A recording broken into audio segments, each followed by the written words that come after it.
Hi students. Today we will discuss our another topic of first unit, that's sparse matrices or sparse matrix. Okay, that comes in your first unit of arrays. Okay, let's start. Sparse matrices. What do you mean by sparse matrix? अगर हम देखें कि computer programming में हम matrix जो है वो किसको बोलते हैं, we can say a matrix is a two dimensional data object. एक टू डायमेंशनल डेटा ऑब्जेक्ट होता है matrix, that is made up of m rows and n columns. Okay, therefore we can have total number of values m cross n, or we can say m cross n matrix. Okay, कभी कभी ऐसी situation आ जाती है कि हमारे पास जो matrix है, ठीक है, उसमें we can have more number of zero values than non zero values. Zero values हो गई सिंपली ज़ीरोज़. ओके, और नॉन ज़ीरो वैल्यूज़ हो गए ज़ीरो के बगैर जो वैल्यू है दैट इज़ नॉन ज़ीरो. वो नॉन ज़ीरो वैल्यू जो है that can be positive as well as negative. मतलब 1 2 3 ज़ीरो के बगैर जो भी वैल्यू है हमारा पॉजिटिव है कि नेगेटिव है, वो नॉन ज़ीरो वैल्यूज़ में आते हैं. तो उस मैट्रिक्स को हम बोलते हैं sparse matrix. So we can say sparse matrix जो है, हम उस मैट्रिक्स को बोलेंगे that which contains very few non zero elements. Okay, मतलब जिसमें ज़ीरो एलिमेंट्स होंगे ज़्यादा और नॉन ज़ीरो एलिमेंट्स कम होंगे. ठीक है. So when a sparse matrix is represented with two dimensional array, मतलब जब भी आप अपना ये जो स्पार्स मैट्रिक्स है वो रिप्रेजेंट करना चाहते हो टू डायमेंशनल एरे में, तो हमें बहुत सारी स्पेस चाहिए होती है. वहाँ पे वो मैट्रिक्स बहुत सारी स्पेस कंज्यूम कर सकता है. ठीक है. सो क्योंकि हमारे पास मतलब नॉन ज़ीरो वैल्यूज़ कम होते हैं और ज़ीरो वैल्यूज़ बहुत होते हैं, लेकिन हमें हर एलिमेंट के लिए स्पेस चाहिए. So there we waste a lot of space. ठीक है, उस मैट्रिक्स को रिप्रेजेंट करने के लिए.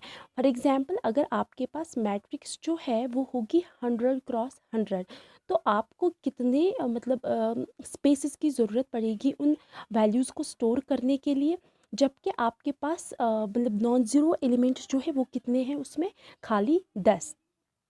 सो यहाँ पे हमें क्या होगा, we can only 10 spaces, we can only fill 10 spaces with non zero values, और बाकी जो रिमेनिंग स्पेसेस होंगे वो हम किससे फिल करेंगे, ज़ीरो एलिमेंट से. ठीक है. तो इसका मतलब है कि टोटल में हमें कितनी मतलब मेमोरी एलोकेट करनी पड़ेगी, 100 क्रॉस 100 इंटू 2. तो ये मैंने आपको दिखाया था कैसे हम स्पेस जो है वो जनरेट करते हैं उस फॉर्मूला से, जो मैंने आपको मल्टी डायमेंशनल एरे में भी बोला. तो here you can see it's 20,000 bytes of space. ठीक है. तो ये इंटीजर मैट्रिक्स को स्टोर करने के लिए आपको इतनी मेमोरी का होना ज़रूरी है. And to access these 10 non zero elements आपको क्या करना पड़ेगा, you have to scan all, मतलब 20,000 टाइम्स आपको इसका स्कैन करना पड़ेगा. ठीक है. So we can see instead of storing zeros with non zero elements, हम सिर्फ नॉन ज़ीरो एलिमेंट्स को स्टोर करेंगे. ठीक है.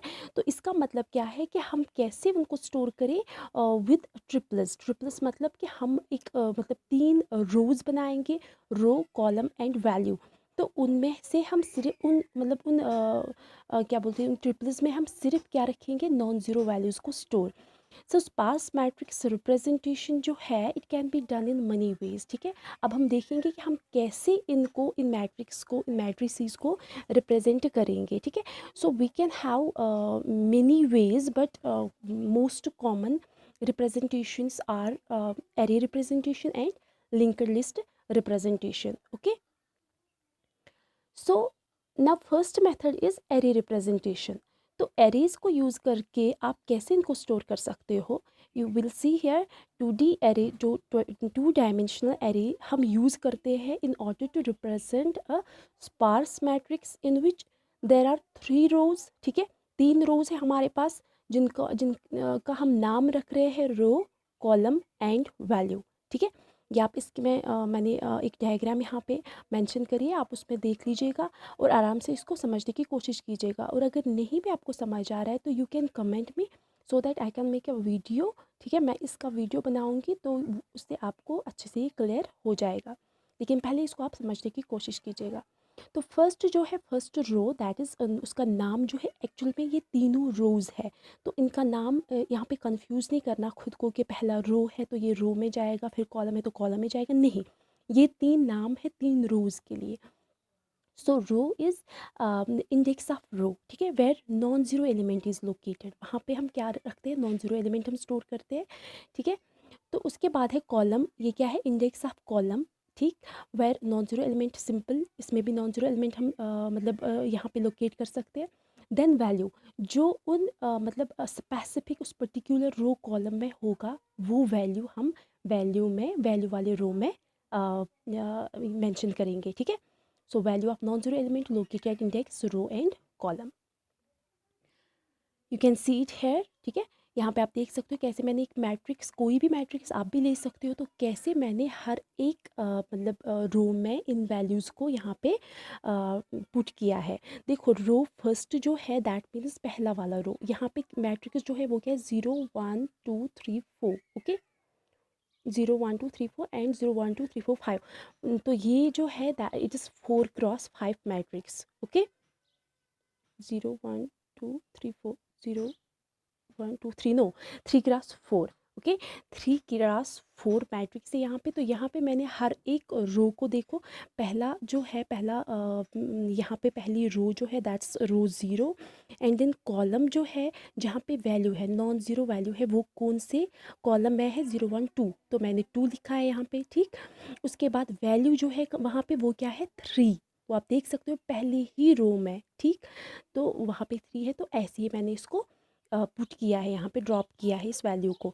तो वैसे ही नेक्स्ट जो है रो में जो नेक्स्ट वैल्यू है दैट 0, दैट मीन्स इसमें पहली रो में आपको दो वैल्यूज़ मिलेंगे।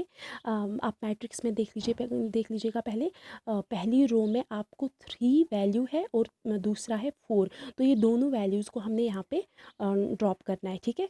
तो इस टेबल में तो 0 रो फिर से आ जाएगा, उसके बाद कॉलम क्या है वहाँ पे, 4, और वैल्यू भी क्या है, 4, ओके। तो इसी तरह से आपको हर एक वैल्यू यहाँ पे ड्रॉप करना है, आप इस वाले टेबल पे जहाँ पे मैंने 3 रोज़ को मेंशन करा है, ठीक। आई होप कि आपको ये समझ में आ रहा होगा। And next is linked list representation. Linked list representation को यूज़ कर मतलब करने के लिए हम क्या करते हैं, हमें पता है कि हर एक नोड यहाँ पे इट्स हैविंग 4 फील्ड्स।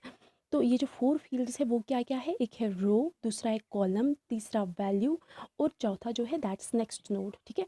तो पहले वाले एरे रिप्रेजेंटेशन में हमने पहले 3 किए, और इसमें हम 4 कर रहे हैं। और लिंक्ड लिस्ट जिस तरह से हम आगे भी पढ़ेंगे इंशाल्लाह, यहाँ पे आप सिर्फ ये याद रखिएगा कि हम किस तरह से इसको रिप्रेजेंट करते हैं।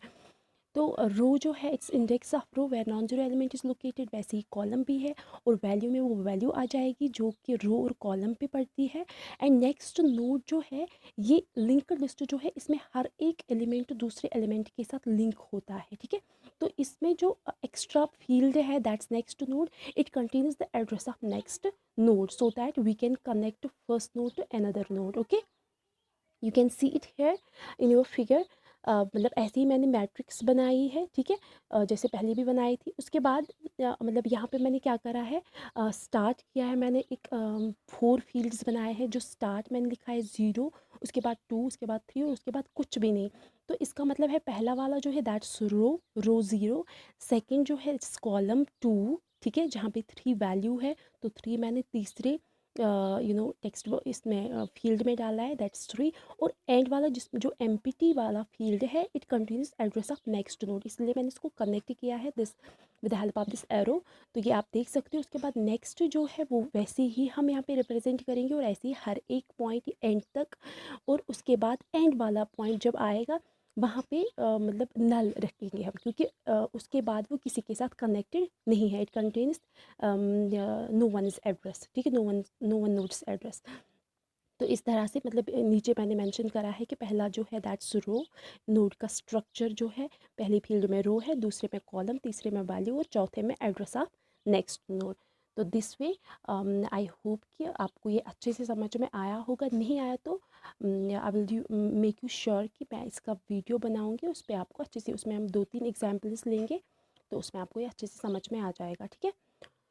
नाउ यू कैन सिंपली से कि हम स्पार्स मैट्रिक्स जो है मतलब क्यों यूज़ करते हैं instead of simple matrix, because of storage and computing time. देखो, स्टोरेज मतलब नॉन ज़ीरो एलिमेंट्स, आपको पता चल गया कि नॉन ज़ीरो एलिमेंट्स के लिए बहुत कम स्टोरेज लगेगी एज़ कम्पेयर टू ज़ीरो, क्योंकि अगर हम एक मैट्रिक्स को रिप्रेजेंट करेंगे जिसमें बहुत ज़्यादा ज़ीरोज़ होंगे और बहुत कम नॉन ज़ीरो एलिमेंट्स या नॉन ज़ीरो वैल्यूज़ होंगे, तो उसके लिए हमें बहुत सारी मेमोरी चाहिए। तो अब हम अगर स्पार्स मैट्रिक्स में लिखते हैं जहाँ पे नॉन ज़ीरो एलिमेंट्स के लिए हम मतलब खाली स्टोरेज रखते हैं, तो यहाँ पे हम बहुत कम मेमोरी लगेगी हमें, ठीक है, in order to store only non zero elements. And second is computing time. Computing time भी हमें सेव होगा by logically designing a data structure traversing only non zero elements, ठीक है। क्योंकि जब हम हर एक एलिमेंट, अगर आपको कोई भी एलिमेंट ट्रेवर्स करना हो, एक्सेस करना हो, तो आप सीधे उस एलिमेंट पे जाओगे, ना कि आपको पूरा का पूरा मैट्रिक स्कैन करना पड़ेगा, ठीक। तो यहाँ पे आपको टाइम भी कंज्यूम सॉरी हाँ टाइम भी कम कंज्यूम होगा और स्टोरेज भी आपको बहुत कम ज़रूरत पड़ेगी। ओके, ओके, आई होप कि आपका ये टॉपिक जो है वैल्यूएबल रहेगा। आप इसको बस समझने की कोशिश कीजिएगा। Okay, thank you.